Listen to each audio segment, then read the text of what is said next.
தமிழ்நாடு வேளாண்மை பல்கலைக்கழகத்தின் தென்னை புல்களை பதப்படுத்துவதற்கான தொழில் வளர் மையம் குறு சிறு மற்றும் நடுத்தர தொழில் நிறுவனங்கள் துறையின் அமைச்சர் அன்பரசன் அவர்களால் இன்று மே 30 திறந்து வைக்கப்பட்டது.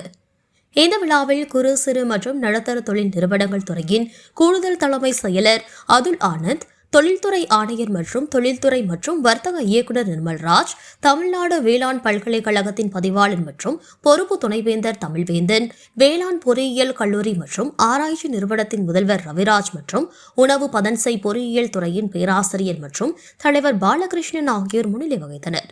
புதுடில்லியில் அமைந்துள்ள உணவு பதப்படுத்தும் தொழில்கள் அமைச்சகத்தின் நிதி உதவியுடன் கூடிய பிரதான் மந்திரி முறைப்படுத்துதல் திட்டத்தின் கீழ் இந்த தொழில் வளர் மையம் கோவையில் உள்ள தமிழ்நாடு வேளாண்மை பல்கலைக்கழகத்தில் உள்ள வேளாண் பொறியியல் கல்லூரி மற்றும் ஆராய்ச்சி நிறுவனத்தில் உணவு பதன்சை பொறியியல் துறையால் நிறுவப்பட்டது. இந்த திட்டத்தில் தமிழ்நாடு வேளாண்மை பல்கலைக்கழகத்தின் உணவு பதன்சை பொறியியல் துறை மாநில தொழில்நுட்ப பயிற்சி நிறுவனமாகவும் மற்றும் தமிழ்நாடு அரசின் குறு சிறு மற்றும் நடுத்தர தொழில் நிறுவனங்களின் துறை இத்திட்டத்தின் மாநில ஒருங்கிணைப்பு முகமாகவும் செயல்படுகிறது.